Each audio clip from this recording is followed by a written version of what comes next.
Assalamualaikum warahmatullahi wabarakatuh. Bismillahirrahmanirrahim. Nahmaduka ya ghafuru ya syakuru wa salli wa sallim barik ala sayyidina maulana Muhammadin wa ala alihi wa sahbihi asma'in nama ba'du. Kula namung badhe matur mungkin wasiat-wasiatipun Mbah Mun sing terkait nikah. Iki khusus kangge Mas Tahsin kalian Mas Abi Darda. Karena kula nu nekuni ilmu tafsir.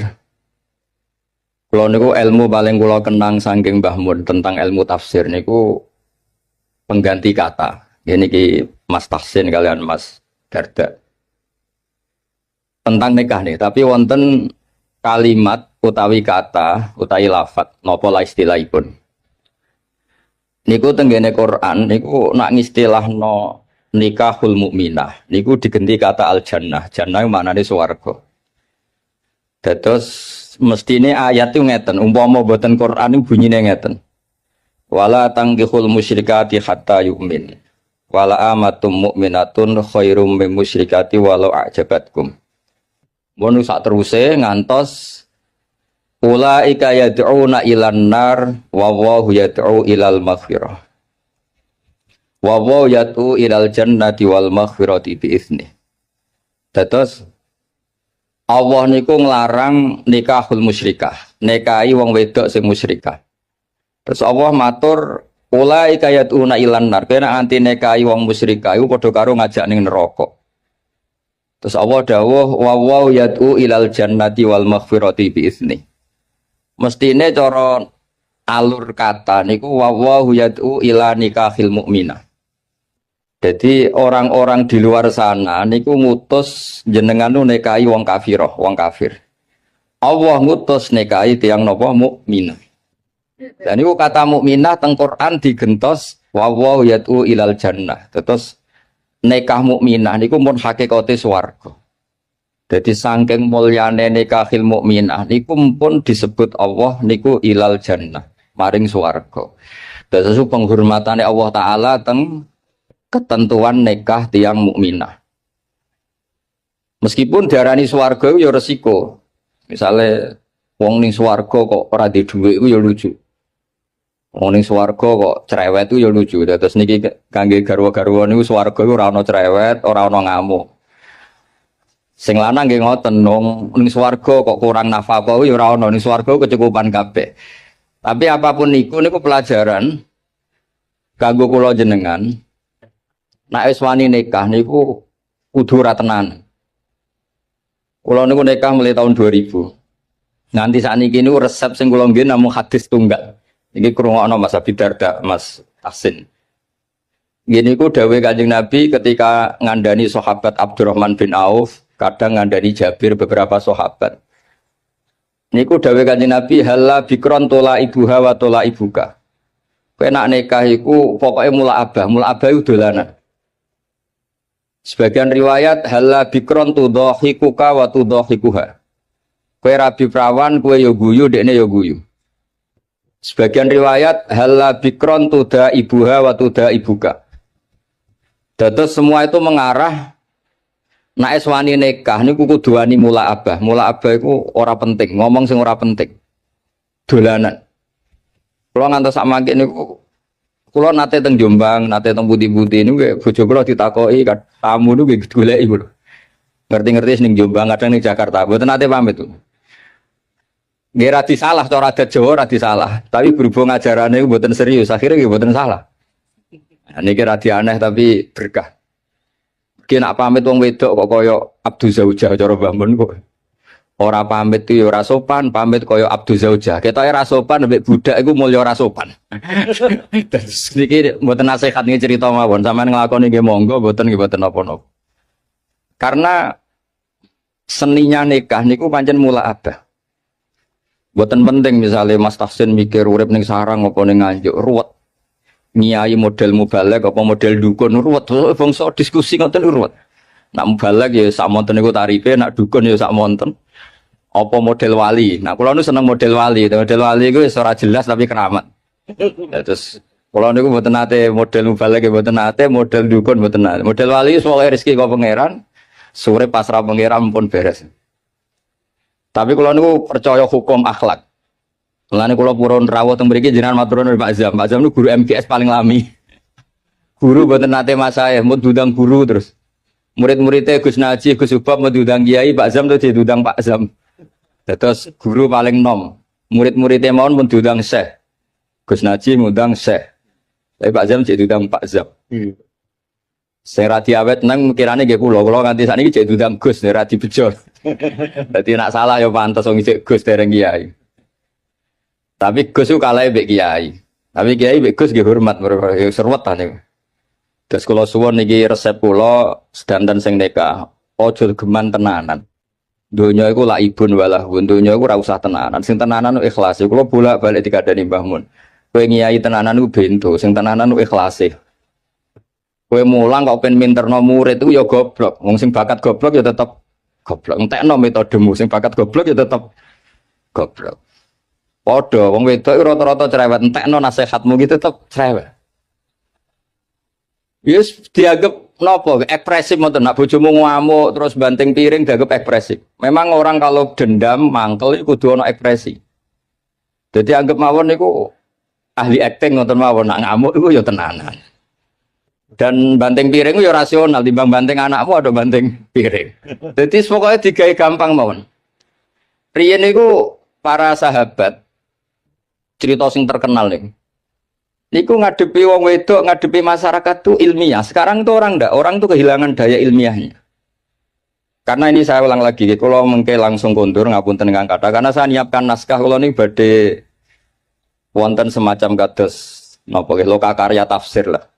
Di kalau mambe pamit langsung kondur, mergi kalau nembe nyiapno. Niki nembe tengah-tengah tapi kalau pengen hormat Pak Zam mau saking dalam 3:30 Pak Burhan. 3:30 dini hari lala di papak teng Bojonegoro diriwatno mriki pundi Bu?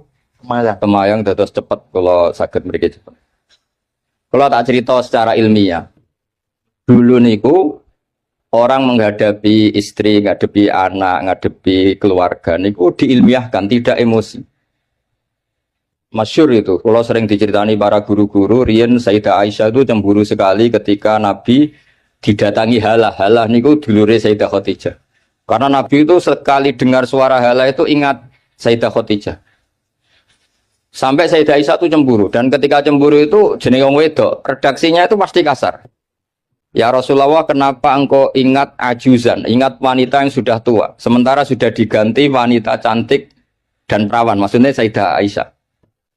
Efek dari kalimat itu Sayyidah Fatimah tersinggung karena ibunya disebut apa? Ajuz, orang yang sepuh. Akhirnya Nabi ini membiarkan Aisyah mergi puas sakit menyebut Sayyidah Khadijah ajuz. Tapi menghadapi Fatimah, Sayyidah Fatimah ini juga perempuan, nggak terima kalau ibunya disebut ajuz. Niku Nabi cara menghadapi ke ilmiah. Ya Rasulullah, ajarin saya satu kalimat yang bisa menghentikan Sayyidah Aisyah menghentikan seperti itu. Jawab Nabi geringan oleh jawab Nabi. Kandhani Aisyah, ibumu luwih top, mergo rondo untuk Joko. Kowe ayu kaya apa iku kowe perawan untuk duduk. Jadi enteng mawon, ngadepi niku enteng tuh. Ora kok terus kualat yen ngomong ngono meneh mboten. Wong wedok diancam kualat tuh mboten ngefek pun ngerti lho. Mboten ngefek. Jadi dihadapi secara ilmiah. Akhirnya Aisyah mikir, wong aku ayune ngene piye-piye untuk Kanjeng Nabi pun gadah garwa. Khadijah pun rondo angsal napa? Joko. Mun baton niku Sayyidah Aisyah mun mboten nate bakas-bakas malih. Jadi dulu itu orang itu menyelesaikan sesuatu dengan ilmiah. Kalau bolak-balik matur, kowe nak di bojo lagi ngamuk, iku berkah gede. Mergo nak ngamuk iku paling biayane mau sabar tok. Tapi nak rukun malah ngajak neng mall mahal. Jadi podo-podo sampai untuk ganjaran kan sabar ya untuk ganjaran. Neng mall nyeneng bojo ya untuk ganjaran. Tapi untuk ganjaran neng mall kan mahal. Nak sabar buat apa? Biaya. Ya rada jantungan sidik ngoten mawon, tapi kan buatan biaya. Saya punya argumentasi ilmiah dalam hal ini. Dulu Imam Syafi'i itu saya berkali-kali cerita. Kalau diceritain ini banyak orang mencintai jenengan. Alhamdulillah di dulur, di konco. Dan diceritani separuh dari kampung ini ya Imam Syafi'i. Itu gedeng jenengan. Alhamdulillah orang arah utang aku wong gedeng. Wong rukun yo ribet. Utang duit mergo rukun. Nyileh mobil mergo rukun. Tapi nak neng-nengan nak ra utang. Saiki hikmah akeh ndi dineng mbek dirukuni. Nak dirukuni diutangi dhuwit, nak dineng ya ora enak dineng tangga. Tapi hikmah orang arah diutangi napa? Dhuwit. Artinya kalau diilmiahkan itu tuh dunia ini normal semua. Ya wow, nak bojomu ngamuk berarti orang arah jaluk belanja, orang arah ngajak neng mall, nak rukun ngajak neng mall, neng bakso, milih budi, milih rukun apa milih nenengan? Rukun mahal. Soalnya ngoten, soalnya urip itu digawe gampang, diilmiahkan. Karena itu sanad. Kulo gadah bapak ke kiai, gadah guru ke kiai, babah kulo kiai itu dulu niku kulo roh ngadepi dunia ku enteng. Saya tuh di kota sering disoal, Gus kenapa sih di daerah-daerah NU kok banyak musola? Kenapa ada jatuh jamaah di masjid? Padahal satu jamaah di masjid kan lebih baik. Kalau Islam kota itu nggak bisa bayangkan ada musola. Bareng kulo terang, wong biasa ketua itu jadi anak buah ora kepenak. Jadi makmum di masjid ada di anak buah. Kowe ora rasane. Dangen-angen ya bener. Mergo setiap kiai iku digaya-gaya dhewe. Ana sing salat iku kancinge rapati bener kabine elek. Mergo amen dalil inna wa yang duru ila atsabikum. Jadi Allah ora delok klambi, ora delok penampilan, didelok iku ati. Ana sing amen macak adus minyakan jare mergo khudzu zinatakum inda kulli napa? Masjid. Macam-macam kiai iku beda-beda. Sampai peneliti sangi luar negeri yang ketangklet kulo, Gus sendakep yang benar itu gimana? Kalau sendakepnya orang Muhammadiyah itu kan standar. Kalau orang NU pusing sih. Ono sing nyekel dadane, ono sing nyekel wetenge, ono kowe ora jelas. Ngono tiap kiai tak takoki, kenapa gak jelas? Gue nunjukno nak sendakep ora wajib. Berhubung ora wajib bentuke kudu ora jelas, ben gak dadi aturan. Dadi pakem jenenge wajib. Lho kliru di dalil yang NU wis. Ono ae dalile.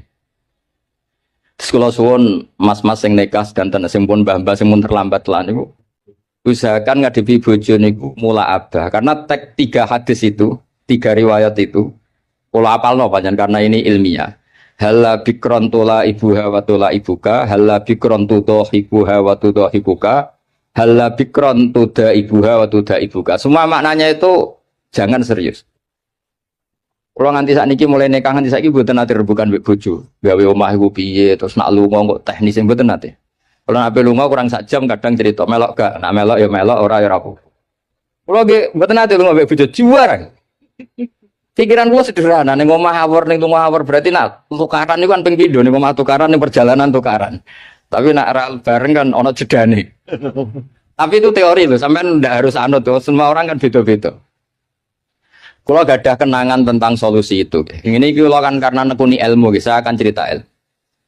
Dulu banyak sahabat kalau ditanya, Sifli wajah Rasulillah, coba ceritakan ke saya bagaimana wajahnya Nabi. Sahabat itu menangis. Saya itu tidak pernah melihat Nabi. Kok bisa? Wong jenengan niku sahabat. Haibatanlah, wa ijlalanlah. Saya ini terlalu menghormati beliau sehingga tidak pernah berani menatap wajah beliau. Tapi banyak sahabat yang karena mencintai Nabi itu melihat Nabi sampai tahu alisnya kayak apa, hidungnya kayak apa. Juga saking mencintai Nabi. Artinya sampai nak seneng bojo itu kadang-kadang ora delok 2 tahun. Wah agak roh eleke. Wong asline elek nek delok terus kan tambah ketara. Jadi orang itu tidak harus sama cara ngelola emosi, ngelola. Jadi sebenarnya kalau dunia ini diilmiahkan itu semuanya akan baik-baik saja. Jadi sekolah niku kepengen sak saged-sagede kula. Dewe Mbah Mun wau. Piye-piye istilah nikah wong mukmin wis disebut Allah swarga. Wa yad'u ilal jannah. Ning dinggon swarga ya ora ana tukaran, ora ana pisu-pisuan, termasuk ora ana urip susah. Terus niki harus jadi pelajaran. Mulane dewe Mbah Mun ora ana mulya kaya nikahil mukminah. Mergo pengganti katanya itu wa yatu ilal napa jannah. Mestine kalau wala tangkihul musyrikati hatta yu'min, mestine penggantine wa yatu ila nikahil mukminah. Tapi kata itu diganti wa yatu ilal jannah. Terus niki penghormatan yang luar biasa saking Allah taala. Jadi sekedar nikahul mukminah iki pun ibadah. Wis rawati tahajud lah. Potongane ora biasa tahajud. Ngono dawuhe Mbah Mun nak crita niku riyen niku Nabi nak tahajud niku Sayyidah Aisyah itu turu nang ngarepe.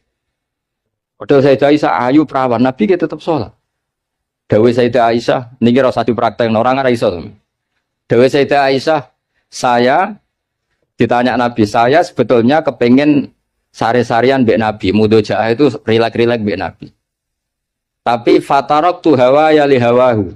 Tapi saya meninggalkan selera saya demi selerane Kanjeng Nabi. Karena Nabi nu eling pangeran niku pun bojo ayu lah niku pun boten ngefek. Dan Nabi pamit ning Sayyidah Aisyah, dari ini ata'abbadu li rabbi. Wonten sing maca ata'abbad li rabbi. Mun urusan nahwu lah. Ketemu mriki kata alumni Ploso niku dari ini ata'abbad dadi jawab apa dadi kalimun pokoke riwayat itu ada dua, ada yang dari ini ata'abbadu li rabbi, wonten sing dari ini ata'abbad li rabbi. Aku pamit ya, aku lagi kangen pangeran tak salat. Terus niki nek sampean kepengin bojomu kangen, wis bengilah, jejerlah sampean tinggal tahajud. Engko ora roh anakku ora ganteng, mergo kapan ya eling aku. Tapi anggere bengi dikumpuli terus suwe bosen. Terus riyen niku terus riwayat-riwayat tentang Assalamualaikum daraqaumil mukminin wa inna insyaallah bikum lahiqun. Niku kata kitab nerangno Nabi keluar saking dalem. Naluri seorang istri ini wedi nak Nabi ini teng garwa liyane, wong Nabi garwane kata. Delalah diikuti ternyata Nabi itu teng baki. Teng baki terus Nabi matur teng ahlu baki Assalamualaikum daraqaumil mukminin wa inna insyaallah bikum lahiqun. Niki kangge ibu-ibu, kangge bapak sing nembe nikah. Dados garwa-garwane Nabi ku kenangane meskipun sare sak kamar niku kenangane niku roh tahajude Nabi, roh ziarah Nabi teng baki. Mulane dawe Fathul Bari kitab Sarai Bukhari. Kenapa Nabi itu istrinya banyak? Di antaranya apa? Wong wedok wong paling nekat cerita eleke sing lanang. Lah Nabi disukani garwa kathah kabeh ku ora ro eleke. Dadi wong Yahudi ku bingung ora eleke Nabi, biasane sing paling gampang dikorek iku bojo. Lah ternyata bojone Nabi kabeh kenangane iku roh tahajude Nabi. Roh qiyamul lail Nabi nganti hatta waromat qodamahu, nganti sikile iku bengkak. Padahal pas teng dawawi Sayyidah Aisyah, mboten pas teng Saudah. Teng Saudah mungkin wong komen. Bangkune ra ditinggal salat wong Saudah iku ayu Aisyah. Niki teng pas teng daleme Sayyidah sinten? Aisyah. Dados dawe Imam Fathul Bari itu Nabi niku garwane kathah dan perempuan itu biasanya orang paling nekat ngomong eleke bojone. Tapi semuanya itu yarwina ahsana ahwali. Semua kenangannya itu meriwayatkan perilaku Nabi terbaik. Mulane wong kok dilem bojo iku wong top tenan. Ayo tak boleh ibu-ibu tak boleh. Tak kon ngelem bojone 5 menit nak iso. Tak kei dhuwit. 5 menit mau. Karena wis mesti, misalnya anggar sing sugih mulai ben wayo. Engko sing melarat yo nyebeli mergo ora ngrejekeni. Engko anggar mulai duwe akeh polahe yo akeh. Wis ora ngarep bener tak jamin. Versi ibu-ibu lho. Dados tapi Nabi itu beda. Nabi niku sawise intaqala ila rafiqil ala, bahasa gampangnya kapundhut. Nah bahasa adabe intaqala ila rafiqil ala. Niku kenangane Sayyidah Maimunah. Kenangane Sayyidah Sofiyah sedanten. Iku nggih tahajude sampai donga-dongane carane teng dalem carane badhe sari. Sampeyan iso bayangno bojomu ngriwayatno apike sampeyan. Ya ora ngare iso diriwayatno ora ana faktane, ora ana faktane. Nggih wau. Terus kula suwun masalah nikah niku masalah sing sekedar nikah niku pun ibadah karena tadi kata ila nikahil mukminah niku dening Allah taala digentos ilal jannah. Niku eling-eling niki ilmu yang saya tekuni. Terus di antara ilmu tafsir itu dijelaskan Quran itu sering ada kata pengganti. Nah, kata pengganti itu adalah penghormatannya Allah taala. Begitu juga menyangkut perempuan. Niku ketika seseorang mengabaikan perempuan, menterlantarkan perempuan, itu Allah ngendikan wala tattakhidhu ayatillahi huzwa. Kamu jangan menganggap ayat-ayat Allah Ta'ala itu sebagai mainan. Karena perempuan itu di halalnya ini, status halalnya oleh Allah didhawuhna fa innakum akhadtumuhunna bi amanatillah wastahlaltum furujahunna bi kalimatillah. Terus perempuan ini termasuk orang yang luar biasa. Kata penggantinya semuanya luar biasa. Nggih, ngoten mawon niki ngregani pemerintah, nggih ngregani kula. Karena kula ini nembe nulis badhe loka karya tafsir di antara makalah-makalah kula tentang kata pengganti. Nggih wau, pokoke kula suwun sing nikah napa sing pun sepuh sedanten yakinilah bahwa sekedar nikah mukminah niku mun ilal jannah eling-eling. Lah ciri khas swarga iku ora ana tukaran, ora ana kangelan, ora ana debat, pokoknya semuanya nyaman. Nah, di sini pentingnya makalah-makalah baiti jannati omahku iku swargaku. Wong swarga kok tukaran, wong swarga kok ora duwe dhuwit iku ya ora pantes. Tapi ora usah diterusno. Swarga kok bojo elek sing lanang elek wis. Lah niku ora usah diterusno niku. Tapi yang jelas kula matur mboten saged kata-kata wis niku mawon mugi barokah. Al-Fatihah.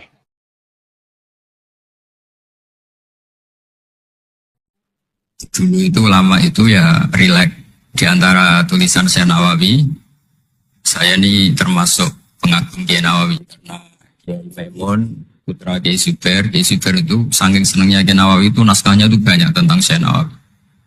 Dan saya termasuk zuriyah kudus. Saya masih keluarga dengan Raden Asnawi, masih keluarga karena sama-sama zuriyah dari Mbah Asnawi sepuh. Itu yang akhirnya menikah Nyai Hamdana, yang dulu pernah dinikah Syekh Nawawi. Terus Nyai Hamdana itu dulu dengan Syekh Nawawi punya putri namanya Zuhro. Setelah dengan Raden Asnawi punya anak dinamai Zuhri. Punya zuriyah, ada yang namanya Kiai Minan, Kiai Niam, terus punya anak-anak. Di antaranya Kiai Hafid yang jadi menantu keluarga Sarah. Saya kalau boleh cerita, saya ini khatam tafsir Munir itu 3 kali. Dulu ngaji di Sarang 2 kali, terus belajar sendiri, terus mentakriri. Takriri itu beri catatan-catatan yang untuk meneguhkan satu tulis ya, atau satu teks atau satu ibarat yang diinginkan Syekh Nawawi. Saya beri beberapa contoh, dan ini dipraktekkan di Indonesia. Orang Indonesia itu mesti hafal Fatihah dan semuanya merasa pintar. Itu ya barokahnya Syekh Nawawi, karena kata Syekh Nawawi itu semua Quran dikumpulkan di Fatihah. Fatihah itu dikumpulkan di Bismillah. Bismillah itu dikumpulkan di Ba. Ba-nya saja masih dikorting di titiknya saja. Jadi kalau orang bisa titik itu sudah menguasai satu Quran. Karena pikirannya Syekh Nawawi itu semua Quran itu menerangkan tauhid, dan tauhid itu dimulai dari Ba. Ba itu bi kana makana wa bi yakunu ma yakun. Jadi karena saya, kata Allah, yang ada menjadi ada, yang enggak ada juga menjadi akan ada kalau Allah menghendaki wujud. Sehingga dulu Syekh Nawawi itu sudah sukses membuat pikiran kita itu rileks. Kalau enggak bisa Quran semuanya ya Fatihah. Kalau Fatihah enggak bisa ya baca bismillah. Setidaknya orang Islam itu enggak boleh tercerabut dari Quran. Sehingga saya kalau baca teks-teksnya Syekh Nawawi itu punya pengaruh besar di cara pandang kiai-kiai Indonesia. Di antara yang paling monumental, dan setelah ini saya akan tidak menambahi juga tidak mengurangi, adalah Syekh Nawawi cara menganalisis surat Ar-Rum. Di Indonesia itu menerima faham beragama, tapi tidak menerima faham ateis. Itu dulu zaman Rasulullah SAW sugeng, itu ada kekuatan besar, yaitu Romawi dan Persia. Singkat cerita, Persia ini tanpa nabi, tanpa kitab suci, yang Romawi ini punya nabi dan punya kitab suci. Meskipun versi mereka. Ketika orang Persia mengalahkan Romawi, itu nabi terus dicibir, diolok-olok sama orang kafir Mekah. Muhammad, kawan kamu yang punya kekuatan langit, maksudnya punya kitab suci, ternyata kalah. Paling kamu juga kalah dengan kita yang tanpa pegangan langit. Nabi itu susahnya minta ampun. Karena Nabi tidak bisa membayangkan kalau kehidupan manusia itu tidak dipandu agama, tidak dipandu kitab suci. Meskipun zaman itu ya Romawi itu tidak Islam. Kemudian kata Nabi diberitahu Allah Ta'ala, antara 3 sampai 9 tahun pasti Romawi akan mengalahkan Persia. Dan itu enggak dianggap kemenangan Romawi mengalahkan Persia, tapi menangnya ahli kitab, orang yang berpegangan kitab suci mengalahkan orang yang tidak berpegangan kitab suci. Dan saat itu Allah ngendikan wa yauma idzi yafrahul mu'minun, di hari kemenangan Romawi mengalahkan Persia atau kemenangan ahli kitab terhadap non ahli kitab, itu orang mukmin itu senang sekali. Sangat senang. Ini saya baca di tagnya Syekh Nawawi supaya di sini Anda tidak mendengarkan pendapat saya, memang benar-benar mendengarkan apa yang dikatakan Syekh Nawawi. Saya baca tidak. Ya niru-niru Kiai Ma'ruf. Tadi beliau masih ngetikan secara fasih, ngetikan usul fikih, kaidah fikih. Karena ilmu beliau dengan kita ini bersanad yang sama. Dulu ngaji Mbak Karim yang ngaji Mbak Hashim. Jadi Mbak Hashim ngaji Syekh Khalil. Kalau saya lewat sanad kudus ya diantaranya saya lewat Syekh Nawawi Al-Bantani. Nanti saya baca beberapa sanad Syekh Nawawi. Kata Syekh Nawawi Al-Bantani, beliau ngendikan wa yauma idzi yafrahul mu'minuna bi nasrillah wa yauma idz yahlibur rumu ala farisa yafrahul mu'minuna bi taghlibillah man lahu kitabun ala man la kitabalah wa yafrahuna bi walafatihim al musyrikina bi badrin. Jadi bangsa Indonesia itu terbiasa berkawan sama orang yang beragama, tapi tidak biasa berkawan dengan orang-orang yang tidak beragama. Itu karena Imam Nawawi mengatakan, Syekh Nawawi, wanak tubuh maqaddamu atharuhum, pikiran besar Syekh Nawawi adalah ketika orang Romawi mengalahkan Persia, itu cara berpikir Imam Nawawi itu mengalahkannya orang yang berkitab, mengalahkan yang tidak. Jadi ini bukan pendapat saya, juga bukan pendapat siapapun, tapi murni saya baca teks yang dari Syekh Nawawi. Sehingga kita secara psikologi, kita ini kan misalnya saya aja lah contohnya. Misalnya saya miskin, ada petinju, orang miskin kulit hitam bersama orang kaya. Kalau yang menang yang miskin tuh ikut senang, padahal ya tidak ikut menang. Karena kayak terwakili. Kan. Dulu kata Syekh Nawawi, itu juga pikirannya begitu. Ini saya baca ini kata Syekh Nawawi. Misalnya seperti itu zaman itu. Wa sababu nuzuli hadil ayat annahu kana baina Faris war Rum qitalun. Wa kana al-musyrikun yawadduna an taghliba Farisu ar-Ruma. Di anna Faris kana majusian ummiyin wal muslimuna yawadduna ghalabatar Rum ala Faris liqaunihim ahlal kitab. Jadi dulu itu kata Syekh Nawawi, pikirannya orang Islam, boyo yang menang itu ahli kitab, karena sama-sama punya agama, punya peradaban. Jangan sampai yang menang itu yang tidak punya kitab, tidak punya peradaban. Jadi itu saya yakin yang mengilhami kita, para kiai kita, bikin Pancasila diantaranya yang membentuk Pak Karno, karena Pak Karno yang dulu ngaji sama Agus Praminoto, ngaji sama orang-orang pintar. Kita ini berketuhanan. Jadi itu ciri khas Syekh Nawawi di antaranya. Kemudian beliau menganalisis kemenangan. Kemenangan itu ketika orang Islam sudah kuat. Ini halaman 424. Ini nanti kita bisa tinggal di sini sebagai hadiah sama Syauki sama warga besar Pondok Tanah. Nabi itu orang yang nggak suka duniawi, tapi kenapa sih Nabi harus menang? Nabi Sulaiman akhirnya menang, Nabi Dawud akhirnya menang, Nabi Ibrahim ya akhirnya menang, Nabi Musa akhirnya juga menang, dan Rasulullah SAW juga akhirnya mengalami kemenangan. Itu cara menganalisis Syekh Nawawi Al-Bantani. Kata beliau, iqamati alamatir riyasah, supaya kepemimpinan Islam itu kelihatan. Fala yabqa mayaqdiru alal ikrah alal kufri. Jadi kalau kita menang, baik secara politik maupun ekonomi atau kultur, setidaknya tidak ada lagi kekuatan manapun yang memaksa kita untuk menjadi kafir atau menjadi salah. Kita tahu misalnya di beberapa negara di Eropa, barokahnya orang Islam kaya ya, pemain bola dulu tuh kalau puasa susahnya bukan main. Gara-gara klubnya dibeli umat Islam itu, malah cari tukang adzan di stadion itu, karena yang punya sudah orang Islam. Itu contoh kekuatan ekonomi. Dulu kita mungkin mengalami pengajian itu kayak apa susahnya. Sekarang ketika banyak orang-orang yang dari dunia kiai catat, sekarang ya nyaman.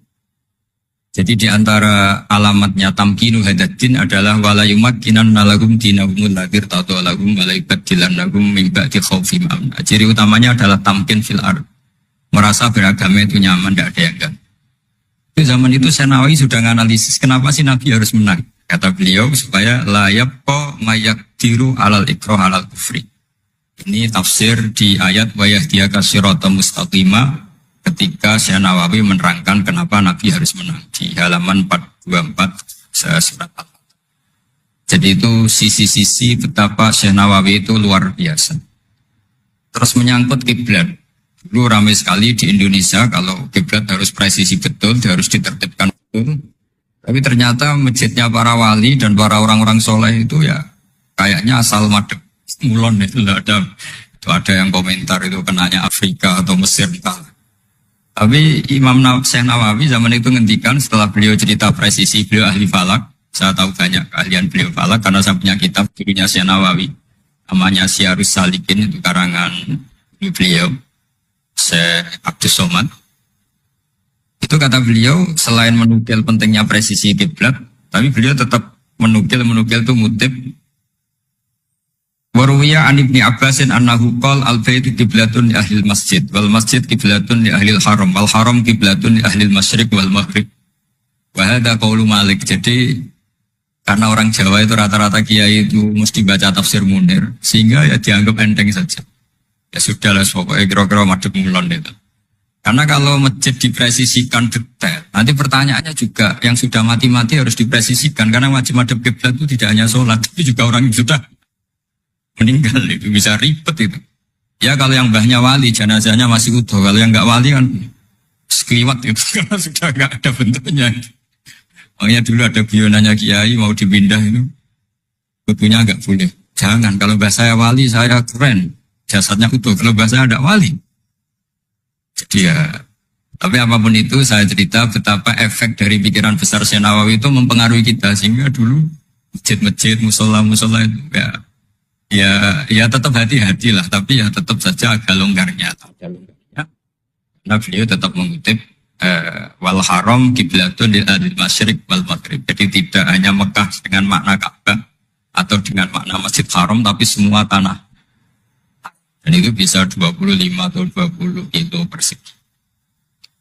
Kemudian ini biar benar-benar halnya Syekh Nawawi. Jadi saya tidak cerita pikiran saya, tapi murni cerita Syekh Nawawi, murni cerita Syekh Nawawi. Saya punya naskah banyak karena memang saya nekuni betul. Saya khatam, kalau nggak 3 kali saya khatam tafsir Munir. Ketika beliau menafsirkan fa inna hizballahumul ghalibun, ini favorit saya di Syekh Nawawi. Pasukan Allah itu pasti menang, ya. Pasukan Allah itu pasti menang. Tapi beliau dengan unik menjelaskan,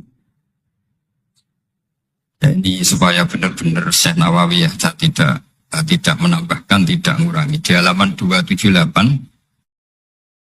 Jadi ngaji pakai kitab itu untungnya 2. 1 mengutip, 2 terus gak usah mikir gitu. Jadi baru saya mikir nanti salah di depan orang-orang pinter, malah sakit atau goblok gitu. Jadi kalau nukil kan aman. Paling salahnya salah baca. Kayaknya enggak, saya pernah ngaji 3 kali. Kayaknya enggak, tapi kalau misalnya salah itu apa. Bismillahirrahmanirrahim. Fa inna hizballahumul ghalibun. Syekh Nawawi wa may yattakhidum terus hum al-ghalibuna ala a'daihim bil hujjah fa innaha mustamirratun abadan amma bisolah wa daulah faqad dighlabun. Ini termasuk yang unik dari Syekh Nawawi. Kata beliau, Islam itu akan selalu menang secara argumentatif. Ada sekolah perbandingan agama, ada kajian agama. Asal yang dikaji Islam ya, bukan orangnya. Kalau orangnya ya macam-macam. Itu pasti argumentasinya itu meyakinkan karena hujah bahwa Allah itu satu, bahwa kita harus berakhlak, kita harus meninggalkan narkoba, harus meninggalkan perzinahan. Itu argumentasinya mantap, secara uluhiyah mantap, secara sosial juga mantap. Tapi kalau secara kekuatan politik mungkin akan selalu ada, meskipun inginnya kita tidak ada, orang-orang Islam yang minoritas di negaranya, atau dengan tanda kutip tertindas di negara. Zaman itu Syekh Nawawi sudah ngendikan, yang pasti menang itu bil hujjah fa innaha mustamirratun abadan. Ini di halaman 278. Amma bisolah wa daulah fatadizatun. Kalau kekuatan struktural negara atau politik atau ekonomi, ya namanya hukum sosial ya kadang kalah.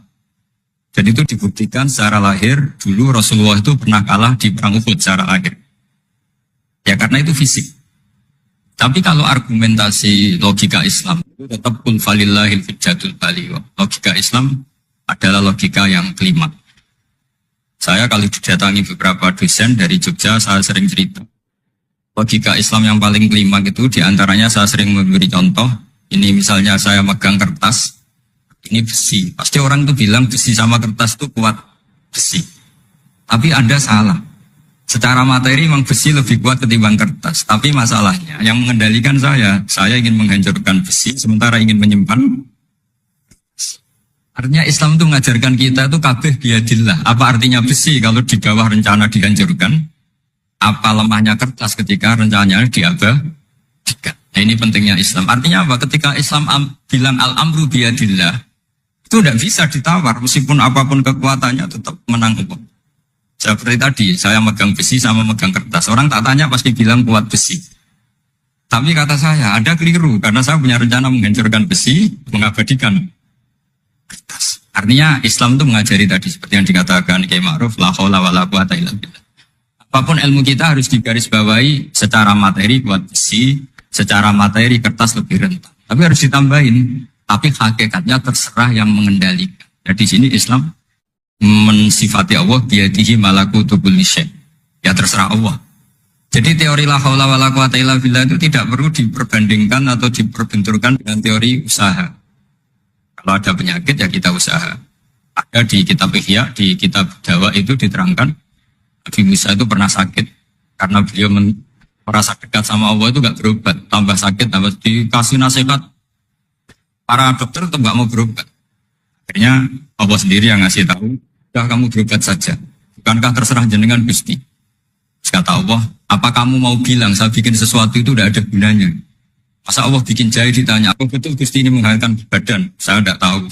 Saya bikin juga agak jelas. Kan nggak mungkin seperti itu. Tetap kata Allah, fa'ena atau hikmati. Lalu hikmah saya bikin sesuatu dengan fungsi tertentu, lalu gunanya apa? Kalau semuanya tidak ada gunanya. Semenjak itu Nabi bisa percaya atau mau ikhtiar dengan obat. Tapi obat saja tidak cukup. Al-amru biyadillah. Saya sering kalau ngaji bilang, kita takut COVID, ternyata nyuwun sewu mati kita kecelakaan. Kita takut penyakit tertentu membunuh, ternyata mati kita kesetrum listrik. Tetap kita butuh tawakal. Meskipun bersamaan dengan itu, tetap ada usaha melawan COVID, ingin menghilangkan penyakit-penyakit. Tapi tetap al-amru biyadillah. Sehingga ada keserasian syariat dan keserasian hakikat. Tapi saya pastikan Syekh Nawawi ini memang luar biasa. Jadi beliau menghentikan banyak hal yang menurut saya itu luar biasa. Jadi saya mengkaji Tafsir Munir itu di antara khas-khas beliau adalah beliau bisa cerita tentang tentang kekuatan-kekuatan Allah Ta'ala dengan cara yang rileks. Kemudian kenapa kiai-kiai Indonesia itu ngadepi orang fasik itu tenang, tidak langsung antipati seakan-akan fasik selamanya. Yang soleh juga tidak jumawa seakan-akan soleh sampai mati. Karena kata saya Nawawi itu ketika menafsirkan wa yu'adzibal munafiqina insya'a aw yatub. Namanya hukum sosial sudah saja yang sekarang fasik suatu saat soleh, yang sedang soleh suatu saat fasik. Karena Allah itu bisa saja merubah. Orang munafik yang kayak apa biadabnya, kayak apa salahnya, itu Allah ketika cerita tentang dirinya wa yu'adzibal munafiqina insya'a.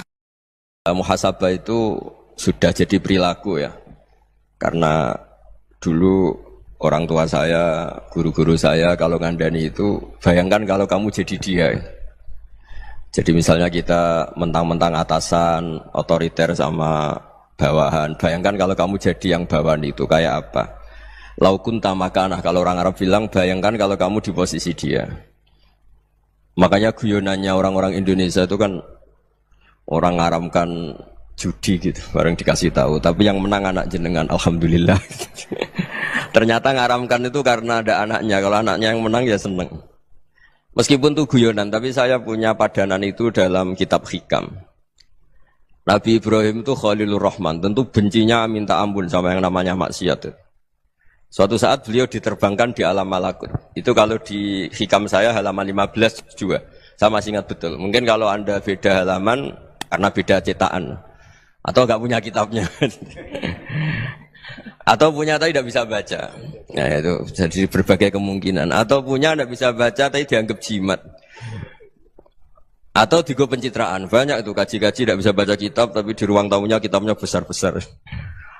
Pencitraan itu, tapi ya bagus lah, nggak apa-apa untuk syiar.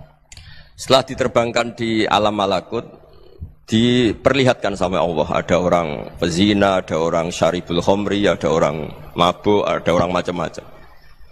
Allah tanya sama Nabi Ibrahim, bagaimana pendapat kamu Ibrahim tentang mereka yang maksiat? Kata Nabi Ibrahim, ya Allah habisi saja mereka, mereka hidup di bumi engkau, makan rezeki engkau, kemudian mereka tidak taat sama engkau. Singkat cerita di fase itu, saya ulang lagi di fase itu, Allah nurutin. Sampai sekian peristiwa, mungkin 3 atau 4. Sudah, setelah sekian tahun Nabi Ibrahim lupa peristiwa itu, kemudian beliau diminta menyembelih anaknya. Ini versi kitab Hikam. Memang versinya banyak tentang kenapa Nabi Ibrahim disuruh menyembelih anaknya. Ketika mau menyembelih anaknya, Nabi Ibrahim ragu. Huwa samratu fuadi. Anak saya ini buah hati saya, kenapa engkau suruh menyembelih? Terus kata Allah, apa kamu tidak ingat ketika kamu saya angkat di alam malakut, kemudian kamu usul bunuh-bunuh, saya tidak mempertimbangkan usul Anda, tapi kenapa sekarang saya merintahkan kamu mikir gitu?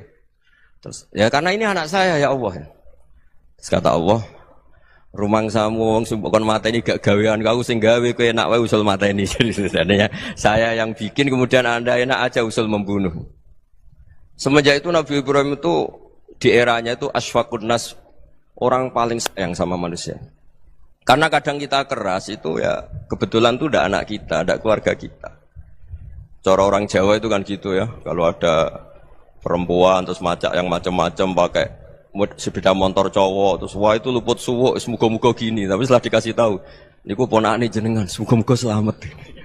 Jadi jangan-jangan kemarin ahli ma'asi itu kebetulan tuh tidak keluarga kita. Kalau keluarga kita yang pernah salah pada kita, semangat kita mintakan maaf. Jangan-jangan kita didikte hukum sosial gitu. Jadi orang yang salah, kebetulan tuh orang yang menservis kita. Atau keluarga kita, atau orang dekat kita. Jangan-jangan semangat kita mintakan ampun. Tapi kalau sama orang lain, kebetulan musuh kita semangatnya minta itu kena azab. Nah ini yang nggak boleh dalam Islam. Islam mengajarkan niru Rasulullah SAW, Nabi itu rahmatal lil alamin. Bahkan kemarin saya ngaji virtual sama beberapa habaib, ada Habib Ali Al-Jufri dari Mesir, ya, ada Habib Alwi dari Kuitang, ada Habib Nabil Al-Musawa. Dari sekian habaib itu saya masih ingat diantaranya yang didawuhkan rahmatan lil alamin itu ketika Nabi adahu kaumuh, disakiti oleh kaumnya, dan itu mereka masih kafir semua. Itu mereka dapat doanya Nabi, Allah mahdi qaumi fa innahum la ya'lamun. Kayak apa baiknya Nabi, orang yang menyakiti, yang melukai, tapi Nabi masih berdoa, Allah mahdi qaumi fa innahum la ya'lamun. Sayyidina Umar dapat doanya Nabi itu ya khina kana kafiran, ketika masih kafir didoakan. Allahumma a'izzal Islam bi Umar. Itu ketika masih kafir. Itu pelajaran bagi kita bahwa yang sedang tidak cocok pun itu dapat doa kita. Ya doa supaya kondisi kita baik, hari tambah baik. Karena agama ini, saya berkali-kali bilang, limangka nayarjuwa hawal yawmal akhir. Agama ini diperuntukkan bagi yang selalu punya harapan pada Allah Subhanahu wa Ta'ala.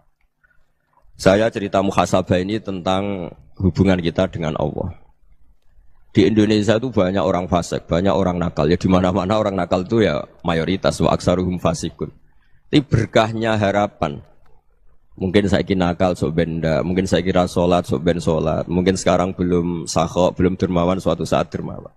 Barokahnya itu kefasikan ini dianggap sementara, sedang fasik, sedang tidak benar. Karena kiai-kiai kita, para guru-guru kita, para habaib utamanya itu mesti bilang semoga husnul khotimah.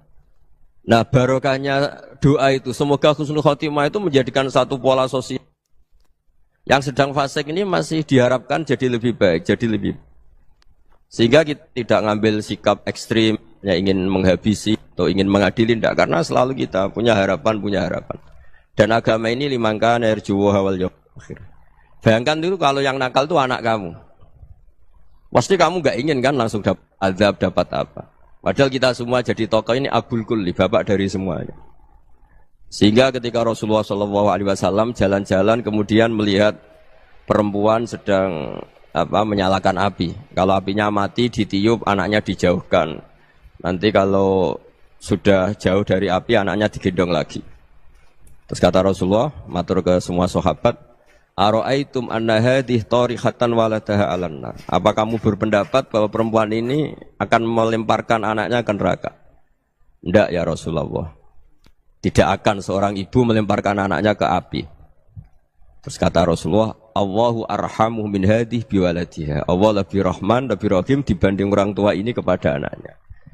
Ini yang harus kita kenalkan terus, kita kampanyakan terus supaya orang hubungannya dengan Allah itu nyaman, asik. Sehingga dengan demikian selalu ada harapan bahwa yang sedang nakal ini suatu saat tobat. Kita tidak boleh menghukumi pasti begini, pasti gini, itu tidak wilayah kita. Itu juga yang dicontohkan Rasulullah SAW.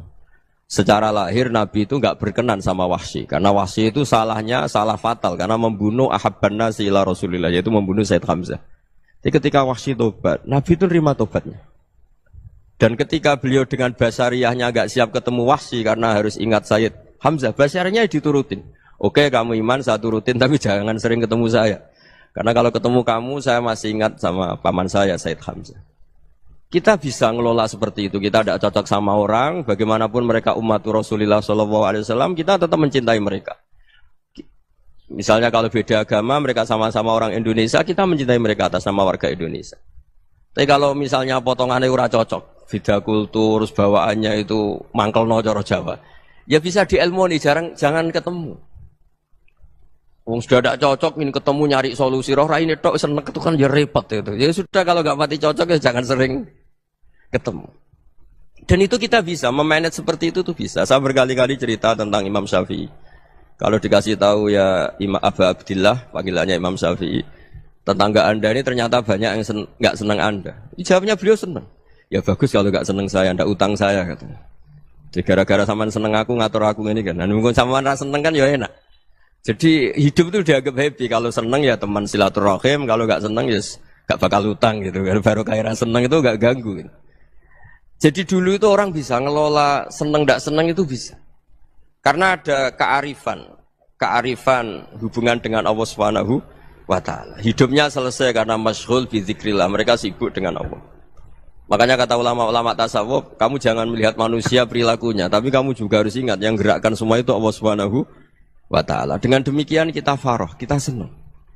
Makanya Nabi kalau ngutus Anas bin Malik kemudian enggak kesampaian yang diinginkan karena Anas main, ketika garwa-garwani Nabi agak tersinggung, Nabi andaikan Allah menghendaki yang saya inginkan kesampaian, pasti itu kesampaian. Jadi dianggap kegagalan Anas enggak manggil yang dituju Nabi itu ya kersane Allah, ya enteng saja. Sayyidina Ali lebih parah lagi yang dialamin. Itu dalam beliau kalau dipanggil tuh enggak cepet-cepet ke sana. Ketika ditanya, "Kenapa kamu tak panggil enggak cepet ke saya?" "Amin tu ukubatak." Karena aku tahu engkau orang baik. Orang baik itu pemaaf. Jadi makanya orang-orang soleh dulu itu bodoni itu. Makanya sekarang kalau ada orang bodoni itu mesti dibidik orang soleh. Kalau orang-orang soleh itu kakean husnudzon akhirnya sering dibodonin. Abdul bin Umar itu masyhur itu. Kalau ada budaknya sering sholat, sergap sholat itu dimerdekakan. Akhirnya enggak sholat pun pura-pura sholat. Akhirnya juga dimerdekakan. Ketika ditanya, kenapa engkau merdekakan? Padahal mereka sholatnya menipu engkau, kata pembisik-pembisik itu. Man khoda'ana lillah in khoda'na lah. Dia nipu atas nama Allah, berarti saat tertipu juga atas nama Allah. Enggak masalah dong, semuanya demi Allah Subhanahu wa Ta'ala. Jadi ketika kita ketemu mensifati Allah Ta'ala itu ghafir, Allah pemaaf. Jangan kamu enggak fair untuk diri kamu nyifati Allah ghafir, pada orang lain Allah kamu sifati syadidul iqab. Jadi Allah kamu atur, kayak MC tadi ngatur saya. Jadi Allah itu apa? Kalau pada saya ghafir, kalau pada musuh saya syadidul iqab. Itu enggak fair. Kalau Anda punya harapan kepada Allah karena Allah Rahman Rahim, Allah ghafir, sebenarnya Allah pada musuh kita ya bisa saja Allah ghafir, bisa saja Allah Rahman Rahim. Sehingga kita melihat orang lain yang kita tidak cocok itu ya enteng saja. Itu min ummati Rasulillah sing tanaluhu syafa'atu, tanaluhu sa'atu rahmati, tanaluhu fair. Jangan dengan kita kayak mesti dapat rahmat. Jangan orang lain kayak Allah pasti syadidul iqab. Itu tidak boleh. Sehingga ketika ada orang Badui, singkat cerita orang Badui ini kencing di masjid. Semua sahabat membentak dia. Yang enggak bentak hanya Nabi tok. Saking mangkalnya orang ini karena semua sahabat bentak kecuali Nabi. Setelah dibenari Nabi, terus Nabi nyuruh Sobbu ali dhanuban min ma'in. Setelah disucikan masjid itu, dia berdoa keras sekali. Allahumma arhamni wa Muhammadan wa la tarham ma'ana ahadan. Ya Allah, yang berhak dapat rahmatmu hanya saya dan Nabi Muhammad, yang lainnya jangan. Karena yang lainnya tuh jengkelin, gitu aja saya salah dimarah-marahin gitu. Jadi kalau kamu doa terbatas ya kayak orang Bedui ini, kayak orang Arabi. Apa kata Nabi? Laqad tahajjarta wasi'an. Allah yang rahmatnya luas menjadi kamu sempitkan. Karena kamu mau atur Allah hanya Rahman pada Indonesian Power, pada NU, pada kita yang orang lain nggak perlu dapat. Itu kan kasihan Islam karena Islam terus nggak dimiliki semua orang. Allah nggak dimiliki semua orang, Rasulullah nggak dimiliki semua orang karena dipek NU, dipek ormas tertentu, dipek nggak boleh seperti itu. Nggak boleh takhasyar tawasian kata Nabi, nggak boleh mempersempit zat yang rahmatnya itu luas. Ini semoga etika ini kita pakai di Indonesia. Yang sedang fase kita harapkan lebih baik. Yang sedang nggak dapat hidayah kita doakan dapat apa? Hidayah. Masyhur kan, makanya tadi saya mohon sama Habib Ali supaya Habib Ahmad supaya tetap mahalul qiyam, tabaruk sama Habib Ali. Di antara doa-doa di Simtud Duror masyhur itu antuqabilal mudhniba minnah bil ghufran wal musi'ah bil ihsan. Jadi harapannya para habaib, para orang-orang baik dulu ya, semoga yang dosa itu dimaafkan, yang sedang salah dibuka, bikin lebih baik. Nabi itu tugasnya juga gitu. Wastaghfir li dzambika walil mu'minina wal mu'minat. Nabi itu tugasnya juga memintakan ampun yang sedang salah. Nah ini cobalah jadi etika kita, muhasabah kita. Jadi muhasabah itu Ngene zaman kancaku ngaji kiai. Gus kiai ini kok mundak mandek iku iso ta ora. Bareng kiai ini menara rodok wali, ngamuk. Sing maca cepet malah sing goblok. Mergo kita usul fikih kok kita matematika, diwaca cepet malah ketok goblok. Ngene ngaji usul fikih. Ben ra mendukun. Ini bareng kiai rapati payu sing sowane wong njuk suwo. Wah kiai nyen sakake buka praktek ku kadang maca muin ra payu, bareng buka dukun. Sakake kiai. Ono wae pilkada. Kulo ndek kanca iku kiai manakib, nak cerita kula jenengan mek kula sugih kula. Go manakiban. Iku nak ra sak sial-siale Gus 50.000. Nak kapale along 2 juta. Lho niku nak along tenan dibaleni nek. Ditambahi. Iku anggar terkenal waris ngono wis tarife wis. Kene maca muin 2 tahun untuk salam templek 2 juta. Kalau terangno ya. Sampeyan rungokno tenan iki. Engko sampeyan paham, kudu paham nek ora paham. Misalnya Nabi, ini contoh teng Lubil Usul, teng kitab Lubil Usul. Misalnya Nabi ditangkleti tiyang itu. Ya Rasulullah hal fil ghanami saimati zakatun. Jelas penanya itu nyebut ghanam itu wedhus. Ya Rasulullah apakah kambing itu yang begini wajib zakat? Nabi kan terus mengulang misalnya lil ghanami zakatun, ya kambing itu wajib zakat. Bukan berarti unta tidak wajib zakat, bukan berarti sapi tidak wajib zakat. Kebetulan penanyanya ini tanya ghanam. Sehingga kalau ada orang yang terlalu tekstualis itu gak disebut Nabi, gak disebut Nabi bid'ah, ya berarti rata ngaji usul fikih. Ya misalnya kalau tangkleti tiyang Gus napa Kang Ali kiai, ya kiai. Terus Hamdani ra kiai, ya kiai. Itu kan gak perlu disebut wong ora ana wong tertarik takok Hamdani misalnya kan. Itu kan. Jadi nah ini penting untuk menganalisis yang didhawuhna Sayyid Muhammad ketika beliau ngendikan misalnya nih karena itu jadi perdebatan. Nabi kan ngendikan khudul Qur'ana min arba'atin, kamu boleh belajar Quran dari 4 ini.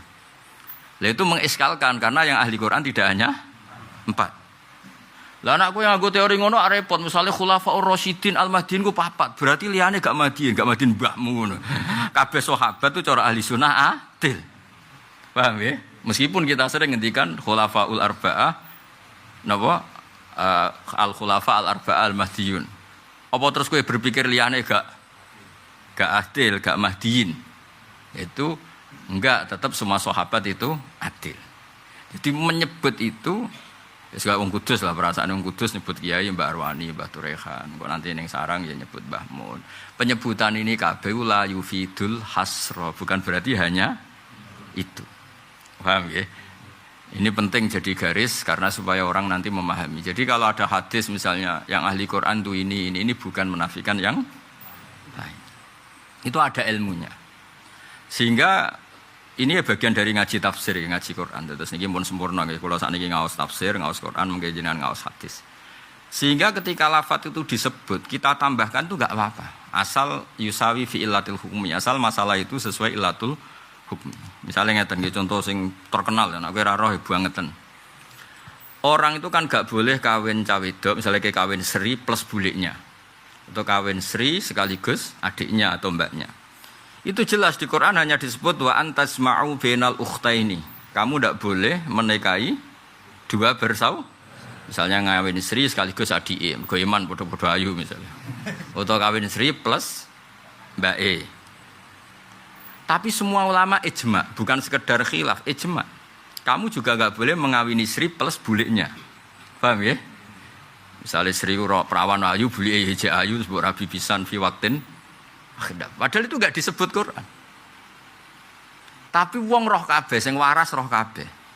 Illatul hukmi ra oleh ngawin Sri lan mbake, ngawin Sri lan adike iku wujudul mahramiyah, napa? Lah nek alasane wujudul mahramiyah Sri mbek bulike ya ana mahram. Sri mbek mbake ya ana mahram. Lah saiki sithik-sithik Qur'ane ra ono berarti ra apa-apa. Ora ngaji kecangkeman apa? Lho nek nuruti ayate ya mau nyebut wa antasma'u bainal ukhtain. Ngene ngaji usul fikih. Ben ra mendukun. Ini bareng kiai rapati payu sing sowan wong njuk suwo. Wah kiai nyen sakake buka praktekku kadang maca muin ra payu, bareng buka dukun. Sakake kiai. Kono wae pilkada. Kula ndek kanca iku kiai manakib, nak cerita kula jenengan mbek kula sugih kula. Go manakiban. Iku nak ra sak sial-siale Gus 50.000. Nak kapale along 2 juta. Lho niku nak along tenan dibaleni nek. Ditambahi. Iku angger terkenal waris ngono wis tarife wis. Kene maca muin 2 tahun untuk salam templek 2 juta. Jadi dong ya. Jadi kaidah ini penting untuk menganalisis ayat-ayat tadi wa antasma'u bainal ukhtain. Akhirnya zaman Nabi Sugeng, tak baleni zaman Nabi Sugeng sempat nambahi wala bainal mar'ati wa ammatiha wala bainal mar'ati wa kholatiha. Ya ora oleh kira bisri plus buliknya atau budinya. Tapi iku ya urung lengkap. Zaman Nabi ra lengkap tapi sahabat kan pinter kabeh, jadi gak perlu lengkap. Era tabi'in, era ulama fikih ditambahi kaidah umum. Kullum ra'ataini sing lau furidat ikhdahuma dzakaron kok tetep lam yakhilan nikah iku berarti ra oleh tahta rajulin wahid. Dadi sono kaidah 2 perempuan, ngono ya. 2 perempuan, kok andekan salah satu itu dia lelaki enggak boleh nikah, paham ya? Berarti ada hubungan apa? Mahram, berarti ini tidak boleh dipoligami bareng. Berarti jadinya enggak sekedar bainal ukhtain, juga tidak bainal mar'ati wa amatiyah saja, tapi sejumlah mahram. Jadi kira oleh Rabi Sri sekaligus baik. Sitok umur 17, sitok umur 70, ora oleh. Nah, kenapa Quran tidak melarang itu? Nak wong waras iku ora kepikiran Nabi bae ngono lho. Mulane ora perlu Quran wa antasma'u bainal mar'ati wa jaddatiha. Mergo ya nak wong waras kan. Kowe iso bayangno Rabi Sri sak. Nak wong ngeduni kakak akeh ya. Mbak Yune mati ngeduni adik ana. Adik mati ngunggahi ana. Nak ngunggahi bae. Ana.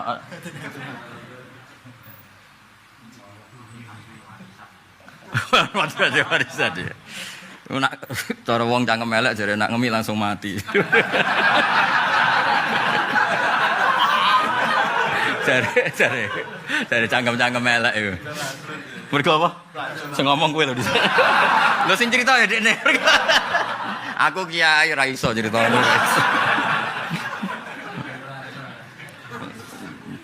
Apa?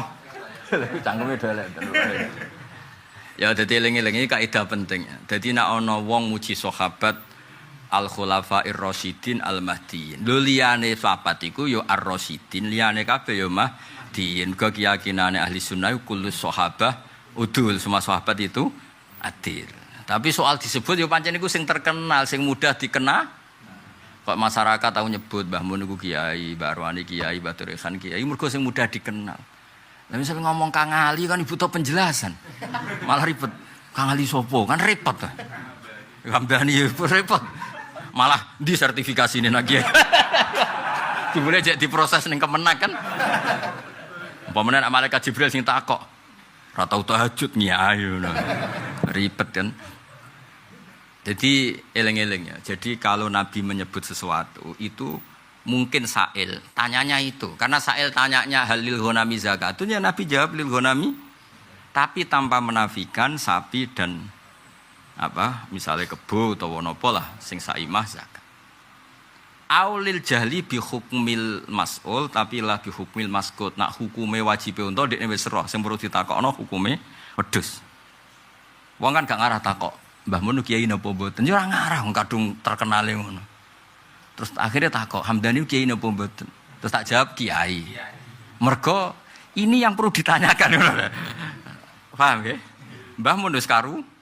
Lha iku aulil jahli bi hukmil mas'ul duna hukmil maskut. Iku ana ilmune usul fikih. Ngene wong anggar alim usul fikih ya alim tenan go ruwet ora karuan. Jenenge kitab Lubil Usul Jamul Jami' ora judule tok wis ngelu. Ngene riyen zaman kancaku ngaji kiai. Gus kiai ini kok mundak-mandek iku iso ta ora. Bareng kiai ini menara ndok wali ngamuk.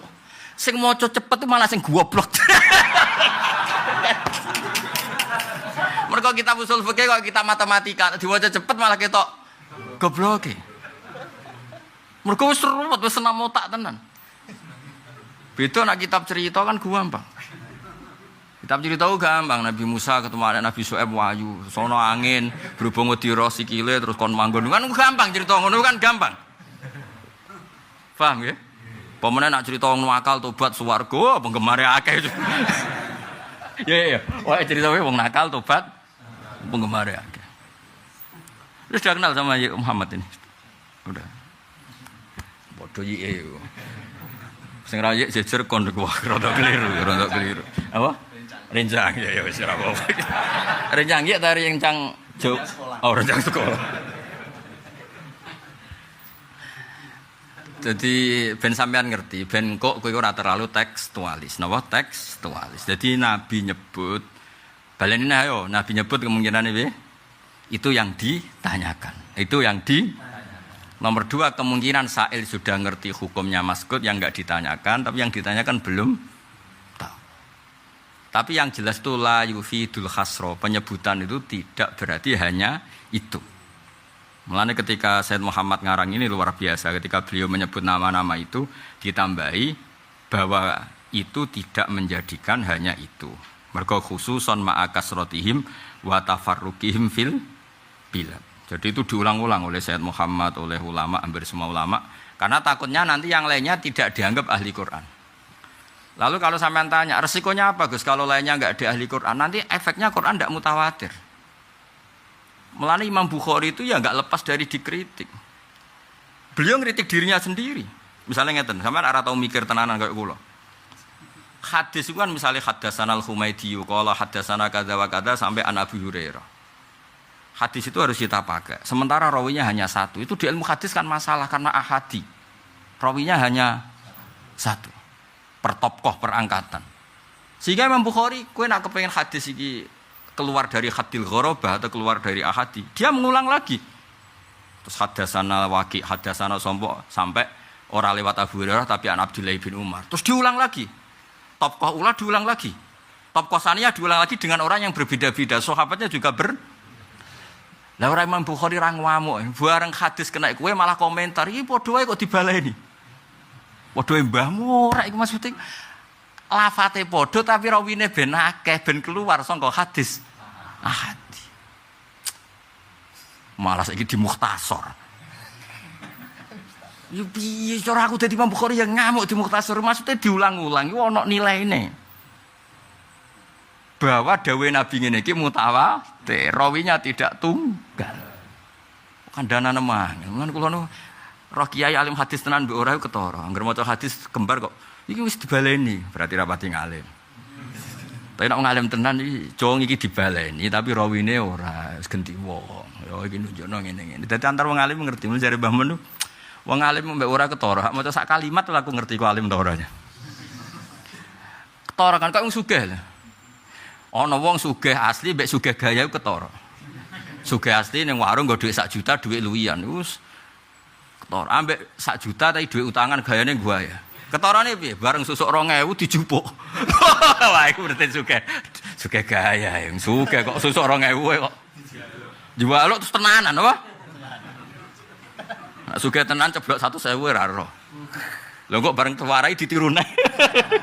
Tapi tetap ketara kok gayane iku. Jadi Imam Bukhari itu dulu pas latihan ngaji hadis ya menyoal dirinya sendiri, menyoal ahli hadis. Tapi bukan dalam rangka kritik, tapi dadani. Akhirnya semua hadis rata-rata diulang. Enggak diulang kok top kok ulane genti, saniyah ya genti, sampai sahabat jadi genti. Nah, kalau yang ahli Quran tuh hanya itu saja, itu lam yablugh adadat tawatur. Nanti masalahnya itu berarti Quran tidak mutawatir. Makanya kita butuh ruwatun la yuhsauna adadan, butuh banyak rawi yang tidak bisa dihitung supaya balaghul Qur'anu haddat tawatur. Dong ya. Dong ora. Lah mulane ning kene bulan baleni ora mungkin sahabat sing hafal Quran mau jumlah itu, tapi napa? Jumlahnya apa? Banyak. Soal itu yang disebut iku mergo sing terkenal. Jadi iki mulane Said Muhammad kowe ora rasane dadi wong alim yo. Mulane Said Muhammad langsung nyusuli wali sama annaha ula faqat hum al khufat. Iku filosofine kowe agak roh sing dikersakno Said Muhammad mergo ngaji murah tenanan. Tapi kalimat ini penting sekali wali sama annaha ula faqat hum al khufat. Butuhe karena tadi ketika aku menyebut sekian orang yang saya sebut bukan berarti hanya mereka. Paham ya? Ben Quran tetap mutawatir. Ya kados pahlawan lah. Kita mau tidak mau secara administrasi negara nyebut pahlawan kan tidak banyak. Padahal pahlawan itu ribuan, mungkin jutaan. Semua orang berkontribusi memerdekakan Indonesia namanya juga berhubung parmen ning desa ora ono sing ngutip. Padahal dekne matine ditembak belan. Lah ono paijo sawahe Tegale dientekno tentara zaman iku nyumbang telo, nyumbang wi. Tapi ora ditulis. Kita harus punya keyakinan. Pahlawan itu ditulis sing ora sing ditulis asal kontribusinya sama demi Indonesia namanya juga pahlawan. Lane Mbah Mun anu santri senane angger boyong cung nak di sawah tanduri wi cung tanduri telo guling-gilingan iku dhisik sing makani tentara kemerdekaan. Kan kula pertama dadi kiai iku wit tak tandur pertama iku wi. Go dhisik zaman do kangelan dhisik ra usum tentara mangan pizza ra ono mangane iku wi telo kiai ya padha nggih ngoten. Ya saiki pesenane wis soto, wis maju nih, pun maju nih. Eleng-eleng ya, jadi eleng-eleng kok edan apa? Yang disebut itu bukan hasr, bukan hanya itu. Mesti maksud walai sama anahada anahaula faqat humul huffat bal hunaka kasirun wairuhum sing misluhum. Nah ini cara ulumul Quran itu penting karena tadi supaya Quran balagha haddat tawatur, supaya Quran semua lafadznya itu mutawatir. Kecuali sampai Quran itu ngalami koyok peristiwa-peristiwa ahadi. Nanti terdarani qurra al-masyhurun. Terkenal itu penting karena nanti ada konsensus. Awalnya nanti ada apa? Konsensus. Lah nek misale Quran terus ahadi ya repot. Sama tak ceritani, tapi aja lebok nanti. Muga-muga bar tak ceritani lali. Atok lali timbang ilim. Mergo rodok sensitif. Ana ayat tuh ngene, rungokno tenan iki sing hafal-hafal Quran. Kan ana ayat laqad tabawahu 'alan nabi. Terus wal muhajirin wal ansor. Iwak terusane alladzina taba'uhu fi sa'atil usra. Iku perang Tabuk. Allah itu memberi taba ala nabi. Pertama ala nabi. Wal muhajirin, kita tahu muhajirin itu siapa. Terus wal ansor. Setelah ansor itu alladzina taba'uhu fi sa'atil usra. Irungokno tenan, awas nak keliru. Lafate ku jelas alladzina. Iki bagi peminat ahli Rasul Utsmani ngerti. Alladzina ya sudah. Orang Ansor itu menangi Nabi enggak jawab satu-satu. Menangi Nabi enggak? Menangi kan? Sehingga mereka iso disifati alladzina taba'uhu fi sa'atil usra. Mereka meskipun masa-masa sulit tetap anut Kanjeng Nabi. Yaiku perang ning lokasi yang jauh, perbekalan pas-pasan, numpake unta gentenan semua macam-macam. suatu saat, ini Sayyidina Umar sing terkenal ya radhiyallahu anhu sing terkenal. Iku ketemu mbek tiyang sahabat. Nggih. Maca surat Taubah, surat Baroah. Wasabiqunal awwaluna minal muhajirin wal ansor wal ladzina. Wawude ora pati ketara. Iki alladzina ta. Efeknya kan besar kalau wawu dan kalau alladzina yang kang ya.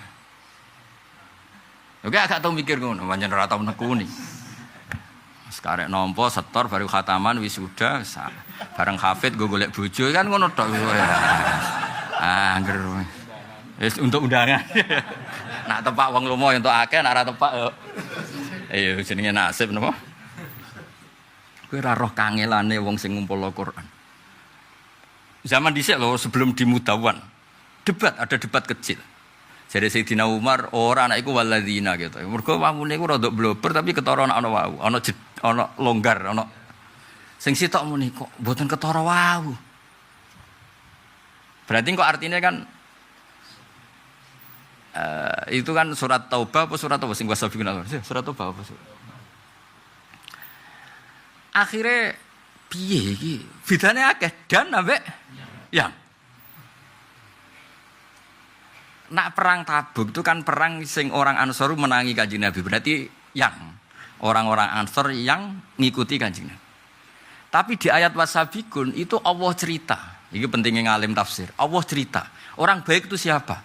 Orang baik itu yang kelas A, kelas 1. Itu as-sabiqun al-awwalun, orang-orang yang Islamnya sudah lama. Siapa yang Islamnya sudah lama itu? Minal muhajirina wal ansar. Lalu Islam ini akan berkelanjutan ila yaumil qiyamah dan ayat itu cerita tentang itu. Saya ulang lagi. Dan Islam ini akan berkelanjutan ila yaumil.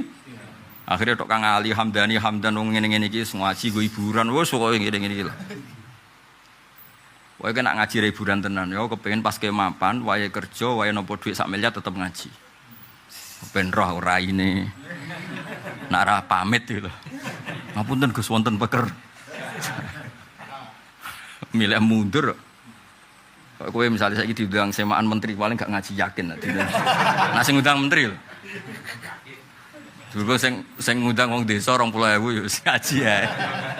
Tetep ngaji. Ngaji ning kementerian. Gak cara kowe keyakinanmu Hamdani iki di jam yang sama